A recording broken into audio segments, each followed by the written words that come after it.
আজি যিমান ৰ'দ হ'লেও ঘৰৰ পৰা ওলাই আহিছোঁ মানে মই আছিলোঁ উজান বজাৰত আৰু আজি মোৰ স্কুলীয়া বান্ধৱী পূজাৰ লগত ওলাই আহিছোঁ আমি এতিয়া গৰমতনো ক'ত যাম ভাবি লাষ্টত ভাবিলোঁ চিটি চেণ্টাৰলৈ যাওঁ ফ্ৰীতে এচিও খাম খানাও খাম গোটেইবোৰ মানে কথা চথা পাতিম তো প্ৰথমে সোমালোঁ আমি মিনিছত আমাৰ কি হয় আমাৰ জীৱনবোৰত ব্যস্ততা ভৰা আমাৰ জীৱনটোত মানে আমাৰ যিখিনি স্কুলীয়া বন্ধুবৰ্গ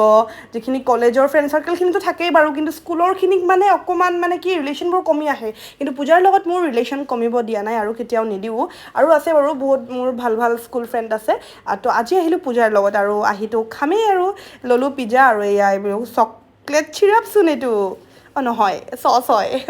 আৰু আমি দুইটাই ইজনে সিজনক খোৱাখুই কৰি থাকোঁতে আৰু এজনী স্কুলৰ ফ্ৰেণ্ড লগ পাই গ'লোঁ মণিকা তাই নতুনকৈ বিয়া হৈছে তো সেইকাৰণে তাই ৰেড পিন্ধি আহি আছে আৰু স্মাইল দেখিছেনে নাই